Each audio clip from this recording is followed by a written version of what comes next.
মাদ্রাসার ছাত্ররা নাকি ইংরেজিতে দুর্বল হয়। আজকে এমন একটি ক্লাস দেখাবো ভাইয়া, এই ক্লাস করার পর তোমরা বলবা মাদ্রাসার ছাত্ররা আর ইংরেজিতে পিছিয়ে নেই। তো আমার আজকের ক্লাসটি একটু মনোযোগ দিয়ে করো, দেখবা অ্যাক্টিভ টু প্যাসিভ করা যে তোমাদের জন্য কতটুকু ইজি হয়ে যায়। 1 সেকেন্ডে অ্যাক্টিভ টু প্যাসিভ মানে অ্যাক্টিভ সেন্টেন্সকে প্যাসিভ সেন্টেন্সে রূপান্তর করতে পারবা। এখানে তাকাও তো ভাইয়া, দেখো এখানে কি অ্যাক্টিভ। অ্যাক্টিভ হচ্ছে সাবজেক্ট নিজে কাজ করে। অ্যাক্টিভের ক্ষেত্রে সাবজেক্ট কি করে? সাবজেক্ট নিজে কাজ করে। যেমন আই ডু দ্য ওয়ার্ক, ঠিক আছে? আই ডু দ্য ওয়ার্ক মানে কি আই কাজটি আমি করেছি। আই প্লে ক্রিকেট, আমি ক্রিকেট খেলি। এখানে কি কে খেলে ক্রিকেট? আমি খেলি। কাজটি কে করে? কে করে? আমি করি, ঠিক আছে? এখানে কাজটা কে করেছে ভাই? আই করেছে। আই মানে কে? আই মানে আমি। এখানে কি সাবজেক্ট কাজ করছে, ঠিক না? এখানে কি বলছে? অ্যাক্টিভ মানে কি সাবজেক্ট নিজে কাজ করবে। এখানে কি ক্রিকেট খেলা কাজ করা কে করছে? সাবজেক্টই তো করছে, তাই না? এখন একটু পেসিভে দেখো ভাইয়া, সাবজেক্ট নিজে কাজ করবে না। সাবজেক্ট কি নিজে কাজ করবে না, সাবজেক্ট হচ্ছে অন্যকে দিয়ে কাজ করবে। পেসিভ হচ্ছে জমিদার, মনে থাকবে। অ্যাক্টিভ কি? অ্যাক্টিভ হচ্ছে নিজের কাজে নিজে বিশ্বাসী, আর পেসিভ কি? পেসিভ হচ্ছে জমিদার, এটা মনে রাখবা, ঠিক আছে? তো এখানে দেখো উদাহরণ, মানে সাবজেক্ট নিজে কাজ করবে না, অন্যকে দিয়ে করাবে। দেখো এখানে the work is done by me. The work, এই কাজটি কিভাবে করা হয়েছে? The work is done by me. এই যে আই ডু দ্য ওয়ার্ক, এটা কি আমরা পেসিভ যদি করি, এখানে কি বলা হয়েছে? The work is done by me. এবার একটু ঘুরিয়ে লিখবা, ঠিক আছে? এটাই মূলত পেসিভ। দেখো এখানে আই প্লে ক্রিকেট, কিন্তু এটাকে পেসিভ করলে কি হয়েছে? Cricket is played by me, ঠিক আছে? ক্রিকেটকে আমার দ্বারা খেলা হয়েছে। তো এই টাইপের। এখন দেখো আরও কিছু রুলস দিয়ে দিচ্ছি ভাই, এখানে নিচে তাকাও। পেসিভ করার শর্তসমূহ, কি থাকলে পেসিভ হবে আর কি থাকলে পেসিভ হবে না, এই চারটা দেখলেই তোমরা বুঝে যাবা। তো এখানে দেখো, বাক্যে মেন ভার্ব না থাকলে পেসিভ করা যাবে না। বাক্যে কি মেন ভার্ব যদি না থাকে তাহলে পেসিভ করা যাবেই না, যতই চেষ্টা করো, ঠিক আছে? মেন ভার্ব তোমরা অবশ্যই বুঝো। যদি না বুঝো, এসব বোঝানোর জন্য একদম zero two hero page base আছে আমাদের পেজ বেসে তোমরা যোগাযোগ করতে পারো স্ক্রিনে দেওয়া হোয়াটসঅ্যাপ নাম্বারে নক করে।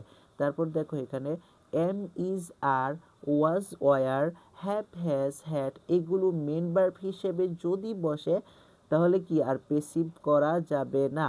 এগুলো কি মেন ভার্ব হিসেবে বসতে পারবে না, ঠিক আছে? বুঝতে পারছো?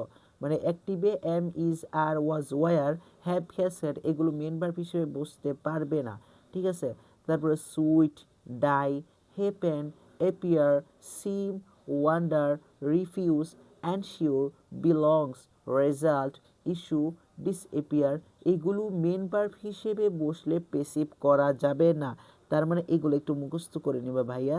যদি কখনো দেখো যে এগুলো কোনো সেন্টেন্সে আসছে তাহলে ওই সেন্টেন্সকে কখনো পেসিভ করা যাবে না। তারপর দেখো অবজেক্ট না থাকলে কি পেসিভ হয় না, অবজেক্ট থাকতে হবে। পেসিভ করার মূল শর্ত কি? তোমাকে অবজেক্ট যেভাবে কি রাখতে হবে। অবজেক্ট না থাকলে তুমি যত চেষ্টাই করো পেসিভ করা যাবে না। তাহলে এখন একটু তাকাও দেখি, এখানে দেখো assertive sentence, active to passive চারটা কাজ করতে হবে। কয়টা কাজ ভাইয়া? কয়টা কাজ? চারটা কাজ। চারটা কাজ একটু নোট করে রাখো খাতায়, চারটা কাজ করতে হবে। অবজেক্টটিকে সাবজেক্ট করতে হবে। অবজেক্টটিকে কি করতে হবে? সাবজেক্ট করতে হবে, মানে পিছনে যেটা আছে ওইটাকে সামনে আনতে হবে, সামনেরটাকে পিছনে নিতে হবে, লাস্টে দেখাচ্ছি। তারপর কি auxiliary verb plus V3। Auxiliary verb কি বুঝো? অক্সিলারি ভার্ব হচ্ছে এম, হ্যাঁ, তারপর হচ্ছে ইজ, আর, তারপরে অজ, ওয়ার, হ্যাভ, হ্যাজ, হ্যাড এগুলো হচ্ছে ভাইয়া auxiliary verb. Auxiliary verb plus V3 বুঝো? যেমন পারফেক্ট, ডো, ডিড, তারপর হচ্ছে ডান, ডো, ডিড, ডান। এই যে B1, ডো হচ্ছে B1, ডিড হচ্ছে B2, আর ডান হচ্ছে স্যার B3। তো B3 কি বুঝতে পারছো? মানে যেটা পার্টিসিপল ফর্ম যেটা, ঠিক আছে? তো অবজেক্টটি সাবজেক্ট হবে, তারপর auxiliary plus B3, auxiliary verb plus B3 হবে, তারপর বাই, উইথ, অ্যাট প্লাস সাবজেক্টটি অবজেক্ট হবে, প্লাস কি হবে? সাবজেক্টটি অবজেক্ট হবে। যেটা বলছিলাম পিছনেরটা সামনে আসবে, সামনেরটা পিছনে চলে যাবে, এটাই আর কি। মানে অবজেক্টই সাবজেক্ট হবে এবং সাবজেক্টই তোমার অবজেক্ট হবে। এই 4টা স্টেপ যদি ফলো করতে পারো তাহলে অ্যাসার্টিভ টু পেসিভ মানে অ্যাক্টিভ টু পেসিভ মানে অ্যাসার্টিভ থেকে পেসিভ করা বা অ্যাক্টিভ টু পেসিভ করা তোমার জন্য কি একদম পানি ভাত।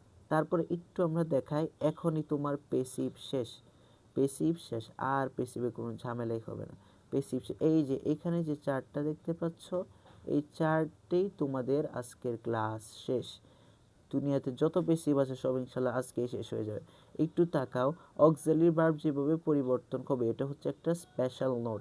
তো এখানে দেখো অ্যাক্টিভ আছে, অ্যাক্টিভে কি আছে বি1 মানে কি বেস ফর্ম, যে ভার্বের বেস ফর্ম ডো বা ডাস থাকলে পেসিভের ক্ষেত্রে কি হবে এম ইজ আর প্লাস বি3।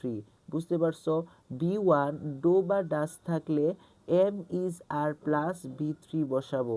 তারপর দেখো বি2 বা ডিড থাকলে ওয়াজ ওয়ার প্লাস বি3 বসাবো। তারপর মডাল থাকলে মডাল প্লাস বি3 বসাবো। তারপর দেখাও am is are was were plus যদি ভার্ব প্লাস আইএনজি থাকে, কোনো ভার্বের সাথে যদি আইএনজি থাকে মানে কন্টিনিউয়াস ফর্মে থাকে, তাহলে আমরা কি করব am is are was were যা আছে তার সাথে বিং প্লাস বি3 বসাবো। আইএনজির কারণে বিং আসবে এক্সট্রা আলাদা, বিং প্লাস আইএনজি বসাবো। তারপর দেখো হ্যাভ হ্যাজ হ্যাড প্লাস বি3 এখানে যদি থাকে মানে অ্যাক্টিভের ক্ষেত্রে যদি হ্যাভ হ্যাজ প্লাস বি3 থাকে, আমরা কি করব have has had plus been plus বি3 বসাবো। মূলত এই 5টা যে রুলস আছে এই 5টা রুলসের ভিতরেই তোমাদের পেসিভ শেষ, আর কোনো প্যারা নাই, আর কোনো প্যারা নাই। এখন আমরা একটু এক্সাম্পলও যাই। দেখো এখানে কি বলছে I can do the work, এখানে কি আসছে দেখো তো, বা এখানে কি আছে অ্যাক্টিভের ক্ষেত্রে মডাল বা মডাল আসছে না, ক্যান কি মডাল না, তাহলে এই 3 নাম্বার রুলসে দেখাও মডাল। এখানে কি বলছে যদি মডাল আসে তাহলে কি করব মডাল প্লাস বি3 বসাবো। মডাল থাকলে কি করব মডাল প্লাস বি3 বসাবো। তাহলে আমরা একটু অ্যাক্টিভ টু পেসিভ করার রুলসটা কি, প্রথমে এই যে দেখো এখানে দ্য ওয়ার্ক কি অবজেক্ট, অবজেক্টটিকে কি করব সাবজেক্ট করব। তাহলে দ্য ওয়ার্ককে আমরা সাবজেক্ট আনলাম। তারপরে কি আছে মডাল আছে, তো মডাল থাকলে আমরা কি করব মডাল প্লাস বি3 করব। তাহলে তাকাও, তো মডাল বসালাম, ক্যান বসালাম, মডালের সাথে কি বসাবো এখানে প্লাস বি বসাবো, ক্যান বি। এখানে কি আছে ভার্ব কি আছে ডো আছে, ডো ডি ডান, ভার্বের ডোর বি3 কি ডান, তাই না, তো ক্যান বি ডান। তারপর কি বাই, তারপর কি বাই, তারপর কি সাবজেক্টটি এই যে সাবজেক্ট কি আই আছে, সাবজেক্টটিকে অবজেক্ট করে দেব বাই মি। ইজি হয়েছে কি না, the work can be done by me, শেষ, 1 সেকেন্ডে তোমার পেসিভ শেষ। তারপরে আরেকটা দেখায় যেমন I had done the work, I had done the work. তাহলে আবারও কি করব অবজেক্টটিকে সাবজেক্ট করব, যেমন দ্য ওয়ার্ক আনলাম। তারপর এখানে হেড আসছে তাই না, ওই অ্যাক্টিভের ক্ষেত্রে কি আসছে ভার্বটা কি আসছে হেড আসছে। তো এখানে হেড কোথায় আছে 1 নম্বরে আছে, 1 নম্বরে কি হেড আছে না, 1 নম্বরে হেড নাই। 2 নম্বরে আছে না, 2 নম্বরে বিটি ডিড আছে। 3 নম্বরে কি হেড আছে নাই, মডেল আছে এখানে। 4 নম্বরে কি হেড আছে না, এখানে was were am is are আছে। এই যে 5 নম্বরে কি হেড আছে অবশ্যই হ্যাভ হ্যাজ হ্যাড আছে। হ্যাভ হ্যাজ হ্যাড প্লাস বি3 যদি আমরা কোনো সেন্টেন্সে পাই, যেমন I had done had plus বি3, সূত্র মিলছে কিনা হ্যাড প্লাস বি3 এখানে আছে। তাহলে আমরা কি করব পেসিভ করার ক্ষেত্রে পিছনেরটা অবজেক্টটা কি সাবজেক্ট করব, দ্য ওয়ার্ক আনলাম।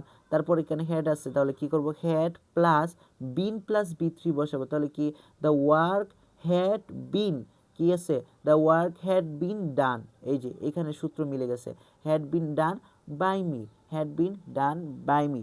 শেষ না, এটাও খুব ইজিলি আমরা শেষ করে ফেলছি। ওকে তারপর যাই, তারপরেরটা I am doing the work, I am doing the work, এখানে কি আসছে am is are plus verb plus ING, এই যে 4 নম্বর সূত্র, এটা কি 4 নম্বর সূত্র, 4 নম্বর সূত্র, ঠিক আছে।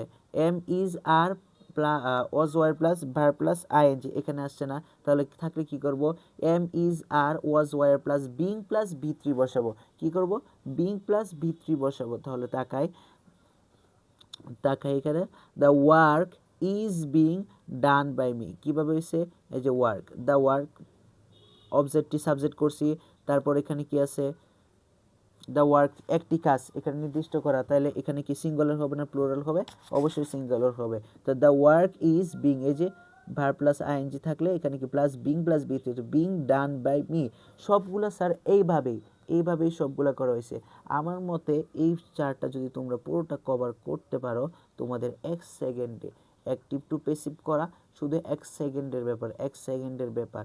এত সহজে কি আগে কেউ পড়াইছে কিনা অবশ্যই কমেন্টে জানাবা, এবং আরও যদি ক্লাস তোমরা চাও অবশ্যই আমাদেরকে কমেন্ট করে জানাবা।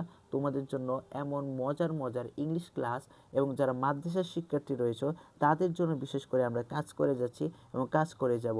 আর কেউ যদি আমাদের পেড ব্যাচে ভর্তি হতে চাও, ইংলিশ 0 to হিরো ব্যাচে একদম শুরু থেকে বেসিক একদম এইভাবে মজার সূত্র দিয়ে পড়াবো তোমাদেরকে, কোনো প্যারা নাই, একদম ইংলিশে এত সহজে পড়া যায় এটা আমাদের কোর্সে ভর্তি হলেই শুধু বুঝতে পারবা। তারা অবশ্যই নক করবা, তাদেরকে ইনশাল্লাহ ইংলিশ ক্লাস করিয়ে দেওয়া হবে এবং তোমাদের মাত্র 20টি ক্লাস করাবো। 20টি ক্লাসেই তোমরা একদম 0 to হিরো হয়ে যাবে ইনশাল্লাহ। তো কেউ যদি আমাদের পেড ব্যাচে ভর্তি হতে চাও অবশ্যই আমাদেরকে নক করবা, এবং আরও যদি আমাদের এমন ভিডিও চাও অবশ্যই আমাদের ভিডিওতে লাইক করবা, কমেন্ট করবা অ্যান্ড আমাদের চ্যানেলটিকে সাবস্ক্রাইব করবা। পাশাপাশি আমাদেরকে কমেন্ট করে জানাবা যে এরকম আর কোন ক্লাস চাও অবশ্যই।